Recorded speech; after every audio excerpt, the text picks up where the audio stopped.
Bismillahirrahmanirrahim. Ikhwani wa akhwati fillah, rahimani wa rahimakumullah, wa hayyikum tahiyatan islamiyah. Assalamualaikum warahmatullahi wabarakatuh. Alhamdulillahi hamdan katsiran tayyiban mubarakan fih, kama yuhibbu rabbuna wa yarda. Alhamdulillahilladzi hadana lidinil Islam wa huwa khairul in'am. Asyhadu an la ilaha illallah wahdah la syarikalah wa asyhadu anna Muhammadan abduhu wa rasuluhu al-mab'utsu hadiyan ila siratihil mustaqim. Allahumma fasalli wa sallim wa barik ala Muhammadin wa ala alihi wa ashabihi wa man ihtada bi hadihi ila yaumil qiyam. Ibadallah, ittaqullaha haqqa tuqatih wa la tamutunna illa wa antum muslimun. Ma'asyiral muslimin, Bapak Ibu sekalian, jamaah kajian duha Masjid As-Salam yang mudah-mudahan senantiasa dalam lindungan Allah Subhanahu wa ta'ala. Tema yang akan kita bahas setelah tahmid kepada Allah, segala puji dan syukur mudah-mudahan senantiasa masih terluncur dari lisan kita. Alhamdulillah ala kulli hal, bersyukur atas nikmat yang Allah karuniakan. Lagi-lagi kita tekankan untuk nasihat bagi saya pribadi dan kita semua, bahwa bersyukur itu bahasa Arab, bahasa Indonesianya adalah berterima kasih. Tadi sudah diingatkan oleh Ketua Masjid As-Salam, jadi untuk kita senantiasa banyak-banyak berterima kasih. Berterima kasih itu mengandung dua makna, yang pertama terima dan yang kedua kasih. Jadi setiap menerima nikmat dari Allah, maka sebahagiannya harus siap untuk kita berikan kepada orang yang juga punya hak dalam rezeki yang Allah titipkan kepada kita. Jadi rezeki yang Allah karuniakan itu bukan hak milik, tetapi hak titip. Itu hanya Allah titipkan, dan di rezeki yang Allah titipkan itu ada hak orang lain yang juga Allah titipkan untuk kita. Maka dalam Al-Quran Allah tegaskan, salah satu ciri orang beriman itu adalah wa mimma razaqnahum yunfikun, sebahagian. Maka zakat, sedekah, infak itu bukan sebuah kebanggaan bagi yang mampu dan bukan sebuah kehinaan bagi yang tidak mampu, tetapi dia merupakan kewajiban. Maka kalau kita lihat di dalam Quran surat At-Taubah, ketika Allah perintahkan untuk mengeluarkan zakat dengan redaksi sedekah, khudh min amwalihim, Allah memakai kalimat perintah khudh dari kata kerja akhaza ya'khuzu. Khudh itu artinya ambil paksa. Jadi bukan sukarela. Maka zamannya sahabat Abu Bakar As-Siddiq, orang yang tidak membayar zakat itu diperangi. Maka orang yang tidak mengeluarkan hak orang lain yang Allah titipkan dalam rezekinya, itu dalam bahasa sederhananya adalah maling. Jadi orang-orang pelit itu yang nggak mau zakat, nggak mau sedekah, mau infak, itu adalah maling. Karena dia memakan hak orang lain yang Allah titipkan melalui dia. Apalagi namanya makan punya orang lain, namanya maling. Nah, kalau kita nggak mau disebut maling, wa mimma razaqnahum yunfikun. Dan hakikatnya memang itulah hak milik kita yang sudah dibelanjakan di jalan Allah. Yang ada di rekening, yang ada di deposit, yang ada di dompet, itu belum tentu hak milik kita. Bisa jadi miliknya dokter, bisa jadi miliknya rumah sakit, bisa jadi miliknya toko obat dan sebagainya. Nah, karena nggak ada yang bisa memastikan. Rezeki kita itu yang sudah kita suapkan ke mulut kita, itu itulah rezeki kita. Bahkan itu 100% pun belum tentu jadi rezeki kita, karena begitu disuapkan masih ada yang muntah akhirnya keluar. Maka ibu-ibu sekalian, usikum, bapak-bapak sekalian, nafsi bitaqwallah, mudah-mudahan ketakwaan kita tidak hanya ketakwaan yang sifatnya ritual belaka, tetapi juga senantiasa ditindaklanjuti dengan keikhlasan kita untuk senantiasa membantu perjuangan agama Allah, termasuk yang disampaikan oleh beliau tadi. Salawat dan salam kepada panutan kita yang paripurna, Rasulullah Muhammad sallallahu alaihi wasallam. Mudah-mudahan semuanya kita istiqamah sampai akhir hayat nanti insya Allah. Baik ibu-ibu sekalian, bapak-bapak, tema kita pada kesempatan kajian duha ini adalah bagaimana menjemput kemenangan dalam Islam. Menjemput kemenangan dalam Islam. Dalam Al-Quran, dalam hadis, ada dua istilah yang dipakai oleh Allah maupun Rasulnya. Yang pertama ada kata-kata at-ta'ifah al-mansurah. Kemudian ada lagi istilah al-firqah an-najiyah. Nah, inilah yang ingin kita bicarakan, tapi sebelum kita masuk ke sana, kita akan melihat dulu kaifa asbahal muslimun al-yaum. Bagaimana kondisi umat Islam hari ini. Ini yang harus kita lihat, karena tantangannya otomatis berbeda. 10-20 tahun yang lalu dengan hari ini tantangannya berbeda.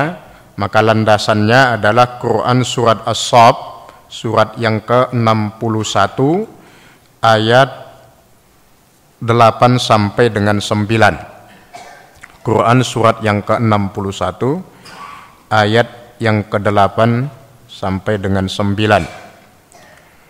A'udzu billahi minasy syaithanir rajim. Yuriduna liyutfi'u nurallahi biafwahihim. Inilah kenyataan yang terjadi hari ini Bapak Ibu sekalian.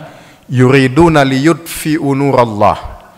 Mereka senantiasa berkeinginan memadamkan cahaya Allah. Nah, pertanyaan pertama, siapakah mereka ini? Kata-kata yuridun yang menganut penyakit kronis Islamophobia, orang-orang yang anti dan alergi terhadap Islam. Yuriduna liyutfi'u.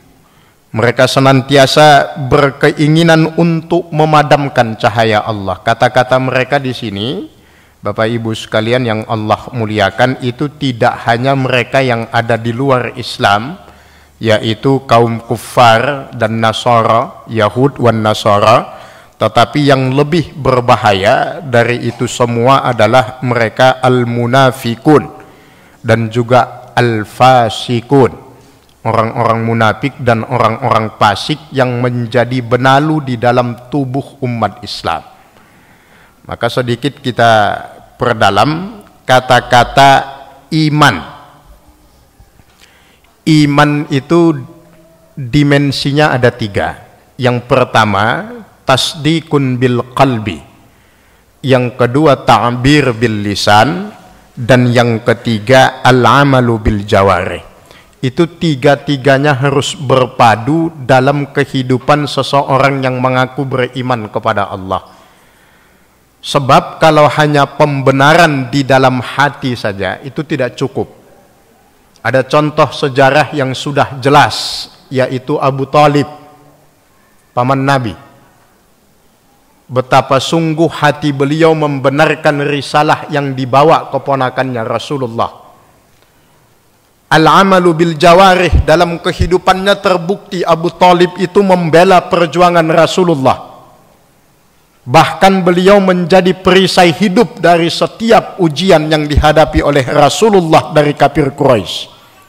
Tapi beliau luput satu dimensi, yaitu ta'bir bil lisan. Mengucapkan secara lisan, sampai beliau wafat beliau tidak pernah mengucapkan syahadat. Imannya batal.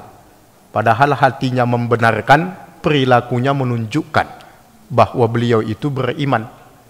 Ya gimana enggak beriman? apapun dikorbankan untuk kepentingan dakwah keponakan beliau.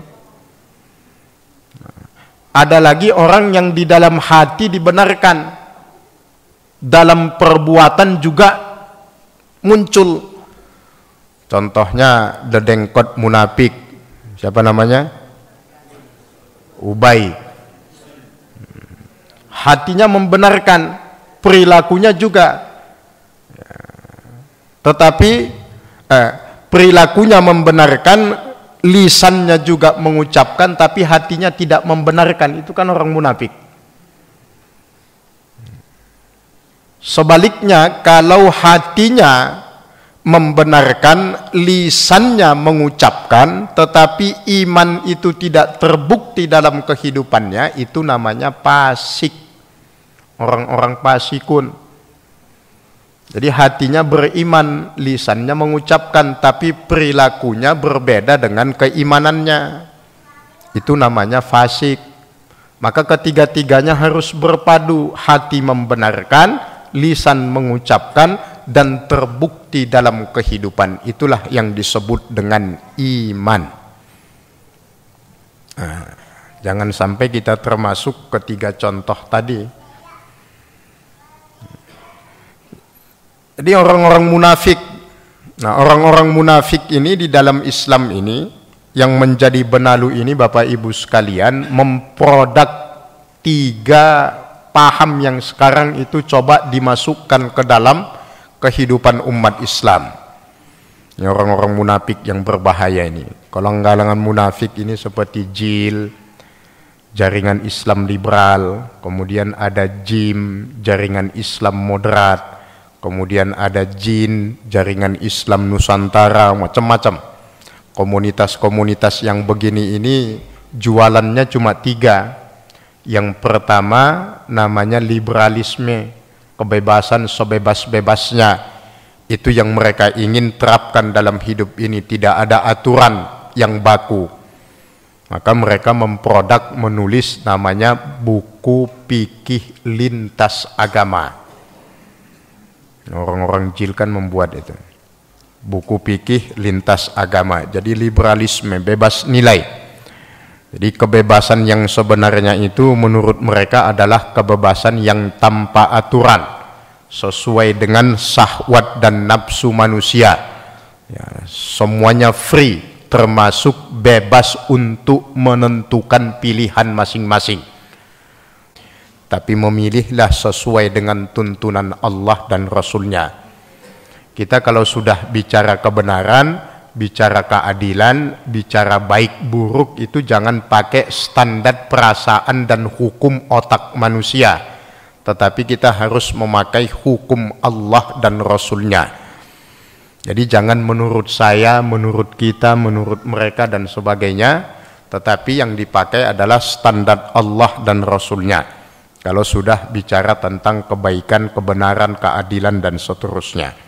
Karena kalau perasaan manusia itu lebih banyak dan lebih didominasi oleh nafsu. Menurut manusia baik, belum tentu menurut Allah baik. Beda demokrasi dengan musyawarah. Yang dikenal dalam ajaran Islam adalah musyawarah. Ya, wa amruhum sura bainahum. Kalau demokrasi itu one man one vote. Setiap orang punya hak suara. Jadi suara orang yang rajin ngaji dengan yang tidak pernah ngaji di hadapan demokrasi sama. Suara ustadz sama suara pelacur preman di hadapan demokrasi sama, nggak dibedakan. Tetapi dalam musyawarah nggak demikian. Yang berhak memilih dan memiliki suara itu adalah yang benar-benar sudah dipilih. Maka ada istilah majelis syura. Dulu dalam perjuangan Islam Indonesia ada Partai Masyumi, Majelis Syura Umat Islam Indonesia. Kemudian demokrasi itu mengenal sistem suara terbanyak. Walaupun suara terbanyak itu belum tentu sesuai dengan kehendak Allah dan Rasulnya, tapi kalau sudah dapat suara terbanyak pasti menang. Tapi kalau dalam Islam, mau dia itu minoritas, kalau itu kebenaran tetap kebenaran. Yang dukung nggak ada, kebenaran tetap kebenaran. Dalam demokrasi enggak. Kalau yang mendukung banyak, ya itulah yang dimenangkan. Jadi kalau satu kampung semua setuju mau buat ada pelacuran, berarti sah. Kalau dalam Islam enggak. Kejahatan tetap kejahatan. Jadi produk mereka liberalisme bebas tentang nilai, maka hati-hati Bapak Ibu sekalian, ini yang dirusak itu adalah anak-anak kita sekarang.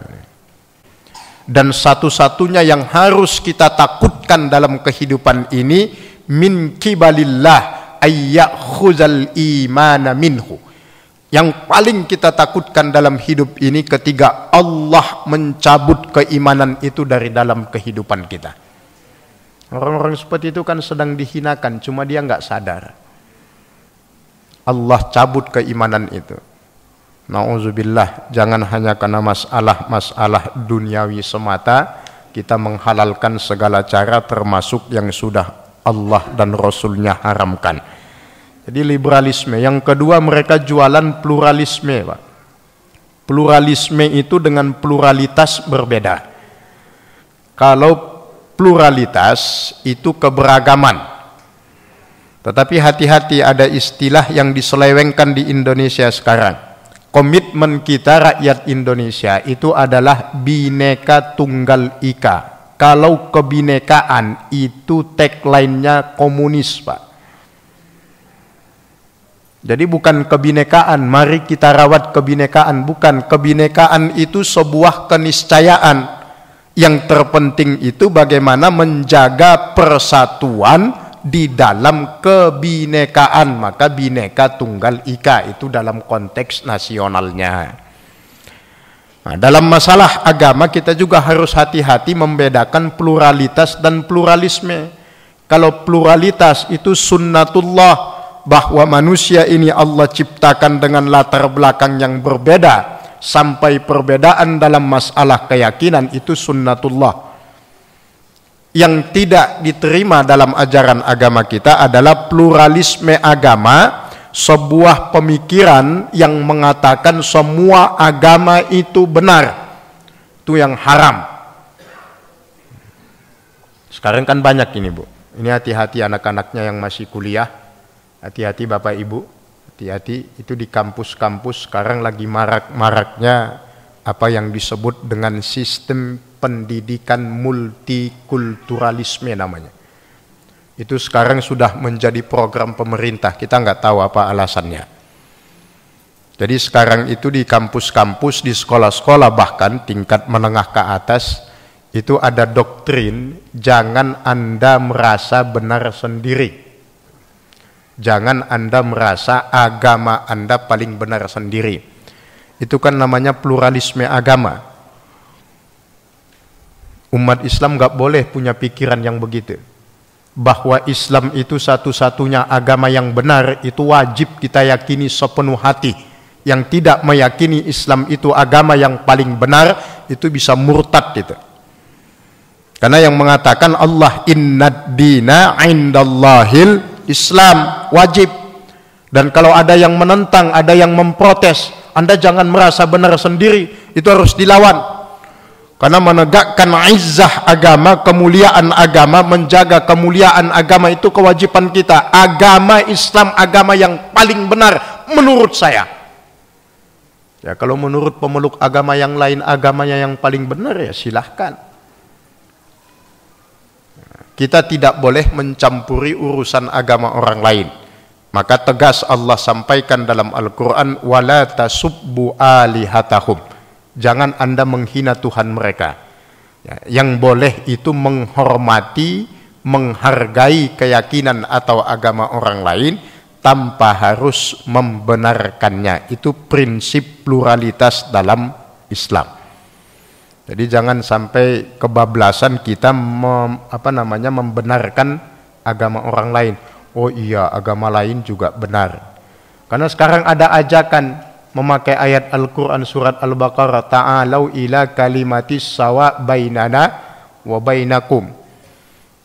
Sehingga muncul istilah Tuhan kita kan sama, penyebutannya saja yang beda, kan gitu. Jadi ta'alau ila kalimatis sawa bainana wa bainakum. Ini virus yang sedang coba dimasukkan ke dalam pemahaman umat Islam. Tuhan kita itu sama, hanya beda penyebutan. Dalam Islam Allah, kemudian dalam Kristen Allah, nanti dalam Hindu apa, Buddha apa dan sebagainya. Itu alasannya. Maka dia bilang agama itu semuanya sama, mengajak kepada kebaikan dan kebenaran. Maka bagi kita seorang muslim, harga mati, innad dina indallahil Islam. Dalam ayat yang lain Allah tegaskan, wa may yabtaghi ghairal islam dina falayyuqbala minhu. Yang mencari agama di luar Islam tidak akan pernah diterima oleh Allah. Hati-hati pluralisme agama. Sikap tegas dalam bertauhid itu kata kunci kemuliaan hidup kita dunia dan akhirat. Kalau sudah akidahnya bercampur dengan hal-hal yang sifatnya tahayyul, khurafat, bid'ah dan sebagainya, itulah awal pintu gerbang kelemahan umat Islam ini. Makanya kita lihat bagaimana bentangan sejarah menceritakan umat Nabi Muhammad ini tidak perlu banyak-banyak, Pak. Sedikit tetapi imannya kuat. Maka di dalam Al-Quran Allah tegaskan, wa kam min fi'atin qalilatin ghalabat fi'atan katsiratan biiznillah wallahu ma'as sabirin. Berapa banyak jumlah yang sedikit mampu mengalahkan jumlah yang besar dengan izin Allah. Apa maksudnya izin Allah? Ketika tauhid, akidah mereka kuat kepada Allah, jaminan kemenangan itu adalah dari Allah. Tapi ketika keimanan itu tidak ada, mau sebanyak apapun, kagusais sail, laksana buih di lautan. Kan banyak peperangan dulu di zaman kejayaan Islam, seperti perang Tariq bin Ziyad menaklukkan Andalusia, Spanyol yang sekarang itu. Itu hanya 3.500 pasukan mampu mengalahkan 150.000 pasukan. Kalau secara matematika kan nggak nyambung. Tetapi kalau sudah Allah yang mengizinkan, apa yang tidak mungkin, kullama iza aradallahu syai'a ayyakula lahu kun fayakun. Maka syarat kemenangan itu bukan jumlah, tetapi syarat kemenangan itu adalah keimanan kepada Allah. Jadi jualan pluralisme agama. Yang ketiga, jualan mereka itu apa? Liberalisme, sekularisme, sekuler, memisahkan agama dari kehidupan. Kemarin ada yang ngomong begitu, agama dan politik itu harus dipisah. Beberapa hari kemudian, agama dan politik itu harus satu. Ini kayak dulu ada kiai itu, kiai mencela-mencele, sore tempe pagi dele. Gitu juga. Kehidupan ini nggak boleh dipisahkan dari agama. Agama inilah yang menjadi sumber inspirasi kehidupan ini. Kalau kehidupan ini sudah jauh dari agama, hancur. Maka satu-satunya paham di dunia ini yang coba menjauhkan agama dari kehidupan itu hanya paham komunis, Pak. Maka di dalam doktrin komunisme itu ada kata-kata agama itu candu. Selama Anda tidak mampu menjauhkan umat Islam dari agamanya, maka selama itu Anda tidak akan mampu menguasai umat Islam. Maka sekarang agama itu coba mulai dijauhkan. Itu fakta yang kita lihat hari ini. Salah satu, pemerintah sudah menutup secara resmi pabrik percetakan Al-Quran yang dulu dibangun oleh pemerintah sendiri. Jadi sudah nggak ada lagi pabrik Al-Quran di Indonesia ini yang dipegang oleh pemerintah. Yang lainnya dipegang oleh swasta. Ya siapa aja bisa nyetakkan. Percetakan Al-Quran yang di Serpong ditutup oleh pemerintah sekarang, yang dibangun ketika zaman Menteri Agamanya Pak Maftuh Basuni.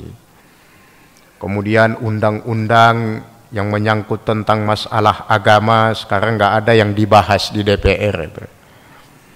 Tentang masalah undang-undang wakaf belum selesai sampai sekarang, kemudian undang-undang sistem pendidikan nasional udah jadi undang-undang tapi belum dipraktekkan, tentang masalah konspirasi hukum Islam KHI, pengarus utamaan gender dan sebagainya nggak menjadi prioritas.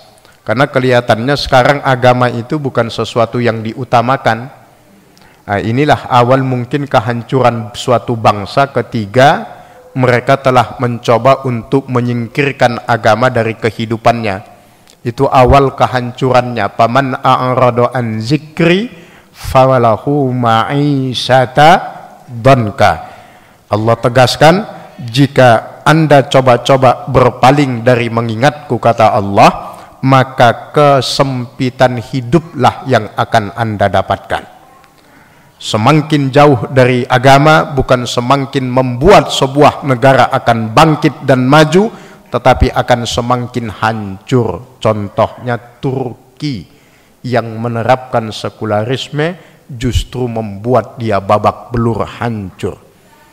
Indonesia itu yang kelihatannya arahnya ke sana. Jadi agama sudah kelihatannya nggak penting dalam pikiran para pemimpin dan stakeholder negara ini.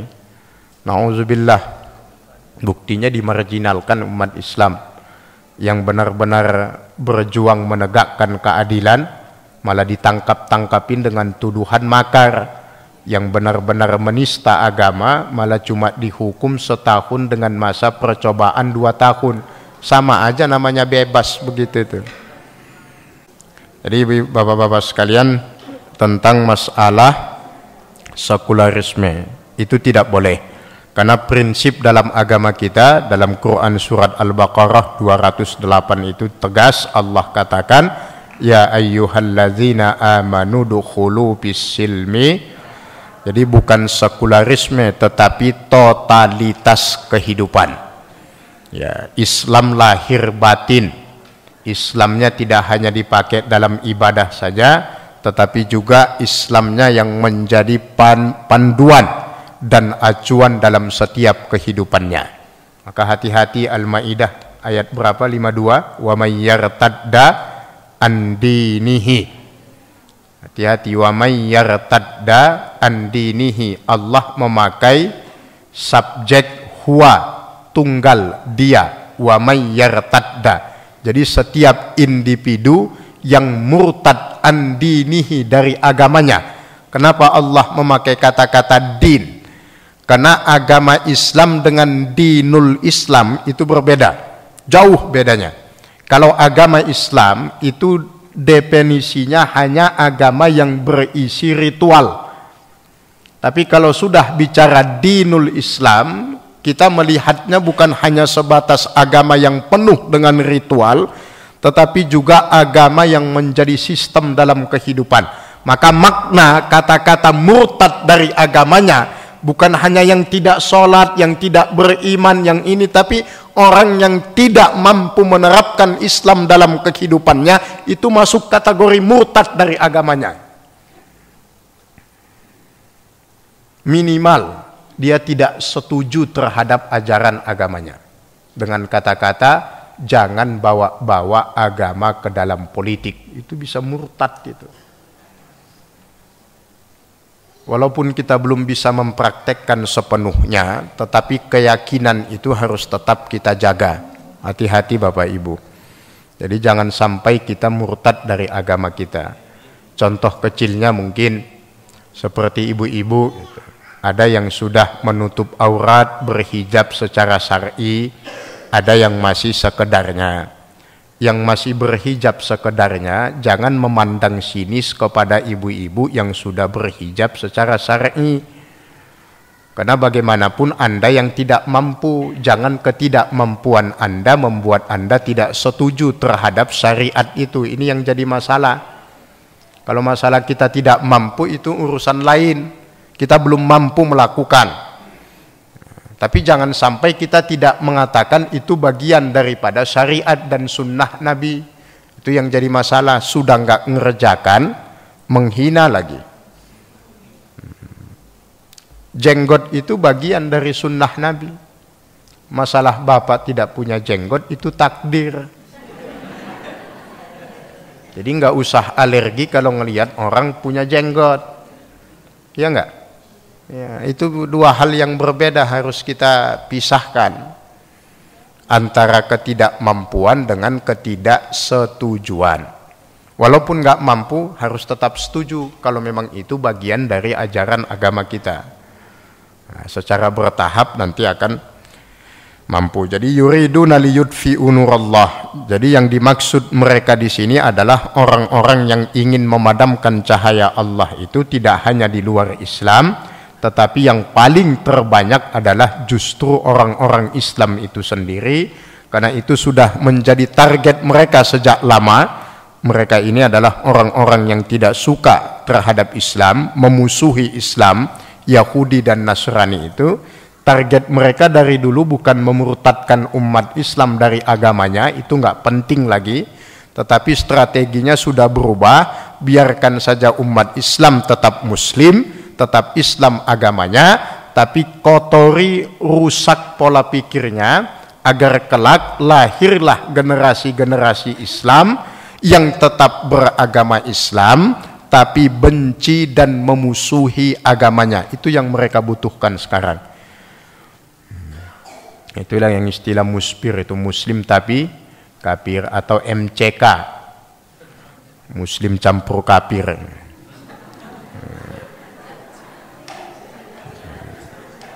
MCK namanya, muslim campur kafir. Agamanya Islam, bencinya sama Islam luar biasa. Pokoknya apa aja yang berbau Islam, alerginya luar biasa. Padahal Muslim loh itu. Jadi siasat strategi mereka sekarang udah berubah dan hampir sudah berhasil.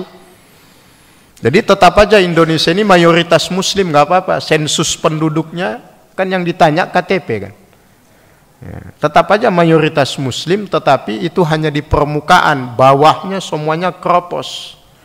Maka sekali sapu selesai. Di Jakarta saja yang hampir 90% itu Muslim, yang akses pendidikan keagamaannya bagus, pengajian di mana-mana, masjid hidup di mana-mana, dia masih mampu 42%. Ini sebuah kecelakaan. Bagaimana ketika mereka berbuat di daerah, walaupun daerah itu mayoritas Muslim, tapi akidahnya, akses terhadap akses belajar agamanya dan sebagainya tidak seluas yang dimiliki umat Islam di Jakarta ini, maka akan dengan mudah dipatahkan. Nah, makanya nanti strategi mereka ke depan pasangannya nggak murni non Muslim, tapi satunya Muslim, satunya non Muslim. Makanya Bapak Ibu sekalian yang Allah muliakan itu, nah mereka ingin memadamkan cahaya Allah bi afwahihim, dengan lisan-lisan mereka, dengan mulut-mulut mereka. Jadi yang pertama mereka lakukan sekarang itu bukan perang fisik, tetapi perang pemikiran, ghazwul fikr, itu yang mereka habiskan sekarang. Udah miliaran digelontorkan untuk menciptakan JIL, jaringan Islam liberal itu. Radio 68 Hutan Kayu itu sudah ratusan miliar kali dicurahkan oleh Asia Foundation untuk membuat pendangkalan akidah di mana-mana terhadap umat Islam. Jadi sekarang sudah bukan zamannya perang fisik, karena kalau perang fisik mereka bisa dipastikan kalah kalau menghadapi umat Islam. Karena umat Islam itu punya kekuatan yang tidak dimiliki kekuatan agama lain. Apa itu? Kekuatan yang disebut dengan at-tamalluk ad-diniyah. Girah Islamnya luar biasa. Walaupun nggak pernah sholat, nggak pernah apa, tatoan, preman, tapi kalau udah dibilang jihad, mati syahid, kesempatan. Mati di jalan Allah, masuk surga nih. Agama lain tidak punya yang disebut begitu. Makanya mereka kalau mau main fisik dengan umat Islam, mereka nggak berani. Caranya gimana? Jadi non fisik, yang disebut dengan perang pemikiran, ghazwul fikr, yang dihancurkan itu budayanya, akhlaknya, pemikirannya, pribadinya dihabiskan dengan 3 jualan tadi itu, spelis itu, sekularisme, pluralisme, dan liberalisme. Nah kalau udah kena nanti udah habis. Umat Islam nanti tinggal 3 orang yang memegang gajah. Kalau ditanya kan beda-beda jawabannya. Jadi nggak ada keseragaman paham lagi. Yang ditanya orang gajah, 3 orang yang buta megang gajah ditanya, gajah gimana Pak? Gajah itu bulat panjang. Karena yang kepegang ekornya kan. Yang satu bilang, oh bukan, gajah itu gede bulat. Nah, yang pegang perutnya. Yang satu membantah lagi, bukan, gajah itu keras, tajam. Yang kepegang belalainya. Nanti jadinya begitu umat Islam ditanya, gimana menurut Anda Nabi Muhammad itu? Nabi Muhammad itu figur paripurna bukan dalam umat Islam. Enggak, Nabi Muhammad itu kan ada dia sebagai Rasul, ada dia sebagai manusia biasa. Wah, itu orang-orang anak-anak IAIN kan begitu. Sok hebat. Padahal apapun yang dilakukan, yang diucapkan, yang diperbuat oleh Rasulullah itu semua contoh. Jadi makin belajar agama bukan makin dekat sama agama, tapi makin jauh. Kerjanya mengkritik agama saja. Karena ya tidak ada keseimbangan, yang dipelajari hanya filsafat barat, tapi pelajaran-pelajaran Islamnya mah nggak masuk. Jadi bukan lagi qala Allahu, bukan lagi qala Rasulullah, tapi qala Herbert Spencer, qala ini. Dan dia merasa bangga itu mengucapkan yang begitu itu. Jadi orang-orang yang belajar Islam kepada orang yang bukan Islam, ya, namanya jaka sembung main ojek, naik ojek yang begitu itu. Gak nyambung. Belajar Islam sama orang kafir, ya pasti ada tendensinya di dalam. Auzubillah. Jadi mereka ingin memadamkan cahaya Allah dengan apa? Dengan mulut-mulut mereka. Nanti akan Allah perkuat lagi. Ada ayat lain di dalam Quran surat Al-An'am itu, ayat yang ke-113 itu, kata-kata zuhrufal qawli gurura, yaitu kalimat-kalimat indah yang penuh tipu daya.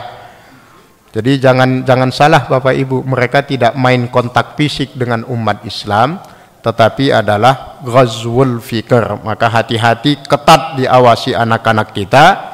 Bagaimana pelajarannya di sekolah harus selalu diperiksa. Banyak penyelewengan sekarang di sekolah itu. Banyak penyelewengan materi-materi yang didapatkan oleh anak-anak kita di sekolah.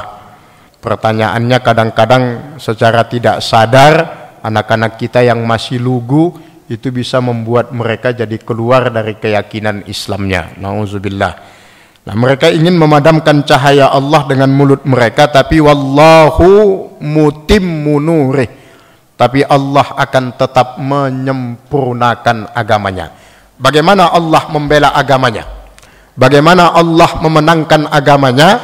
Bagaimana Allah menyempurnakan cahayanya? Ya.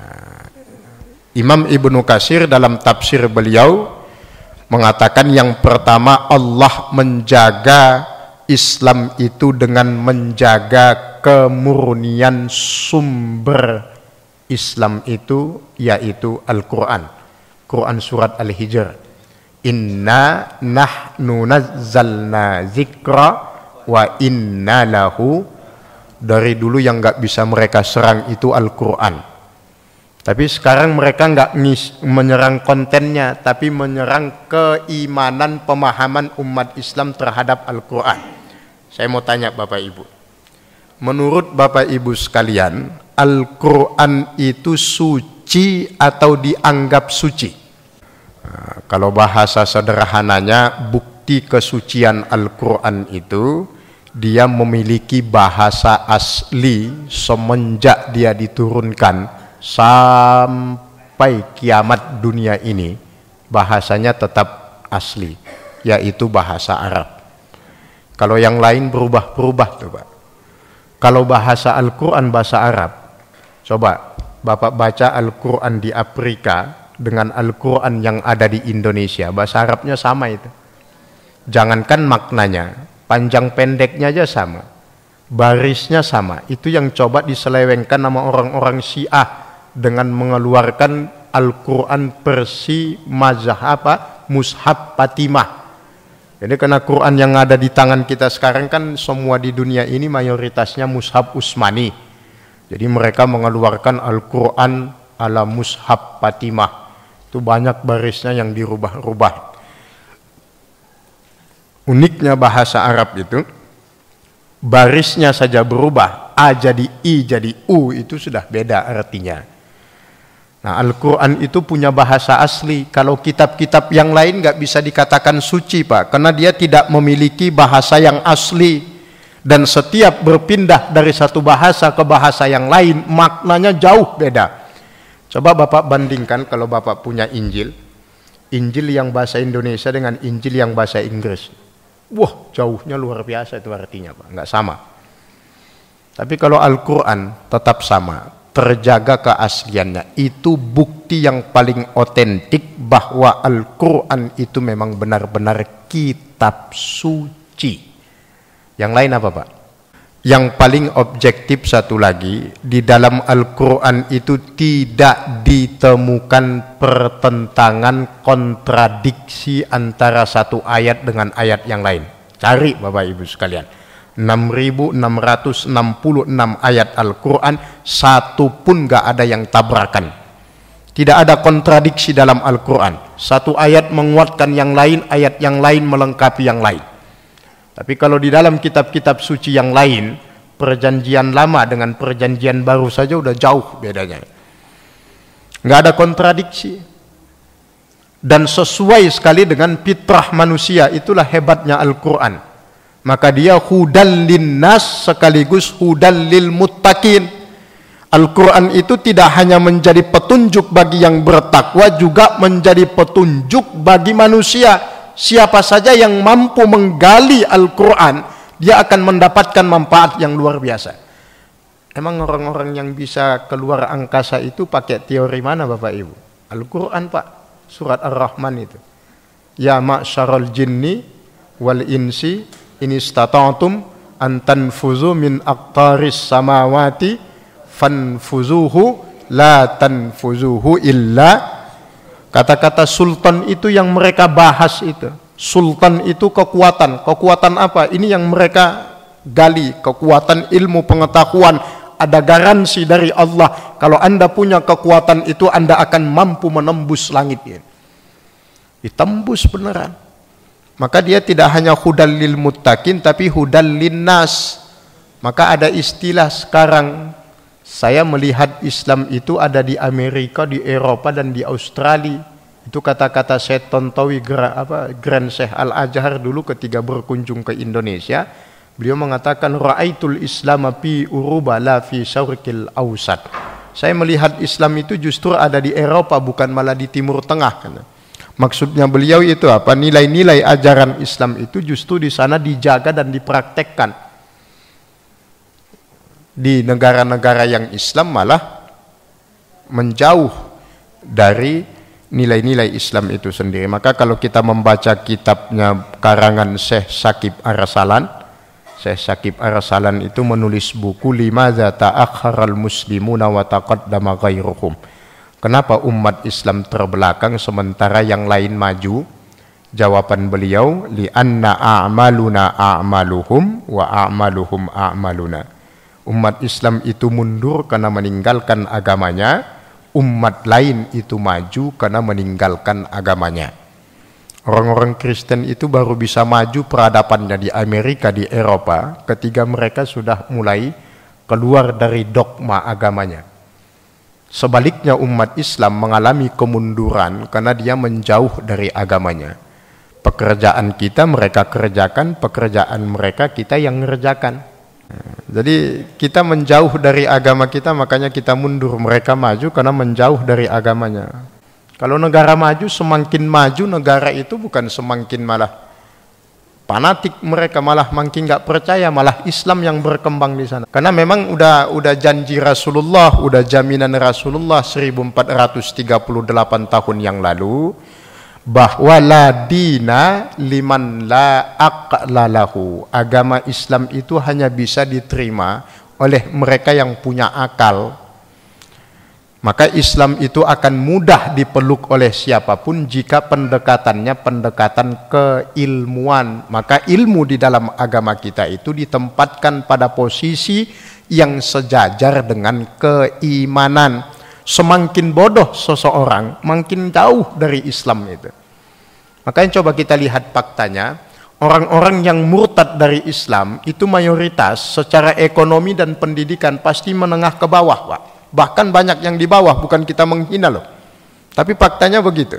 Secara ekonomi, pendidikan pasti dia di bawah. Tapi orang-orang yang masuk ke dalam Islam itu orang-orang hebat.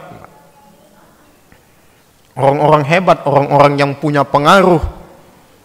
Nah, ini kan menandakan bahwasanya memang agama Allah ini, risalah nabinya ini memang agama yang sangat sesuai dengan fitrah manusia. Maka alhamdulillah semakin kita mengenal agama ini, maka kita akan semakin memahami betul tentang Islam ini. Semakin tidak mau ngaji, ujung-ujungnya nanti murtad gitu. Ya nggak tahu apa-apa. Orang udah nyampe kemana-mana, dia baru bangun tidur. Subhanallah. Jadi Bapak Ibu sekalian, wallahu mutimmu nurih. Allah sempurnakan agamanya pertama dengan menjaga sumber keasliannya. Yang kedua, Allah menjaga agamanya dengan cara Allah senantiasa memunculkan orang-orang yang membela agamanya. Itulah dalam hadis riwayat Muslim yang Rasulullah mengatakan dari Anas bin Malik bahwa umat itu akan senantiasa muncul pembela-pembela agama Allah dari dalamnya sampai hatta taqumus saah, sampai dunia ini kiamat akan senantiasa muncul orang-orang yang membela agama Allah. Nah, Imam Muslim menyikapi hadis ini dengan kata-kata yang dimaksud orang yang membela agama Allah itu adalah orang-orang yang konsen atau orang-orang yang berilmu. Nah, Bapak Ibu ini salah satunya kalau menurut Imam Muslim. Jadi orang-orang yang menuntut ilmu di jalan Allah itu adalah termasuk golongan orang-orang yang menjadi pembela-pembela agama Allah. Membela agama Allah dengan memahami dan mengerti agamanya. Karena orang yang tidak mengerti dan memahami agamanya tidak akan mampu membela agama Allah. Karena musuh-musuh Islam itu sekarang sudah lebih cerdik dan lebih hebat pemahamannya terhadap Islam daripada umat Islam itu. Itu udah fakta sejarah. Maka dulu ada Snodhouse itu. Wah, dia belajar di Mekah itu sampai 7 tahun, Pak. Di Madinah 7 tahun. 14 tahun dia belajar agama. Baru dia masuk ke Indonesia ini. Gimana dia hafal hadis, hafal Quran? Mau dilawan dengan orang yang ngajinya sekali sebulan. Udah gitu ngajinya di pengajian, ngajinya 15 menit. 45 menitnya habis untuk bicara iuran kredit baju dan jilbab. Udah belum ditambah tidurnya lagi. Jadi baik Bapak Ibu sekalian, itu saja. Jadi Allah menjaga kemurnian Islam itu dengan menjaga sumbernya yang asli. Dan yang kedua, Allah menjaga kemurnian Islam itu dengan senantiasa memunculkan hamba-hambanya yang akan menolong agamanya sampai kapanpun. Nah, menurut Imam Muslim dalam keterangannya Hafidz Ibnu Hajar Al-Asqalani dalam Fathul Bari itu, orang-orang yang menuntut ilmu adalah termasuk bagian dari hamba-hamba Allah yang senantiasa memperjuangkan atau membela agama Allah. Baik Bapak Ibu sekalian, terima kasih. Sebelum kita tutup, ada pertanyaan, monggo silakan. Assalamualaikum warahmatullahi wabarakatuh. Ustaz, janji Allah adanya bidadari di dalam surga.